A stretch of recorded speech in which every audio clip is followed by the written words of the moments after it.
Hi friend, তোমরা কে কেমন আছো আর কোথা থেকে আমার ভিডিওটা দেখছো তোমরা অবশ্যই কমেন্ট করে জানিও। আজ রবিবারের দুপুর, শুভ দুপুর সবাইকে।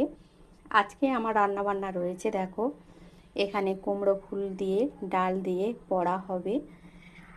আর রয়েছে, আমরা তো মাংস খাই না, তার জন্য আমাদের ফ্রাইড রাইস হবে। এই যে ফ্রাইড রাইসের জিনিস সব নিয়ে নিয়েছি। ফ্রাইড রাইস হবে, তার সাথে চিলি চিকেন হবে। চিলি চিকেন আমরা সোয়াবিন দিয়ে করতে চাইছি, কেন আমরা মাংস খেতে চাই না। আর মাংস আমাদের খুবই পছন্দ করে না, বাচ্চারাও যেমন পছন্দ করে না।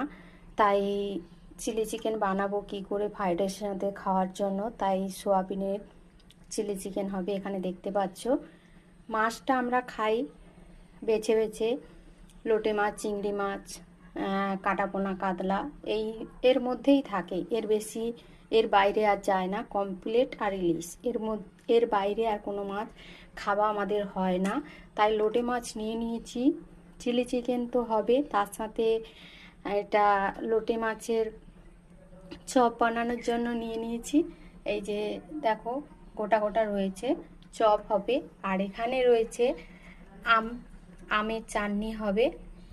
আমাদের রবিবারের দুপুরে এই মেনু দেখতে পাচ্ছ।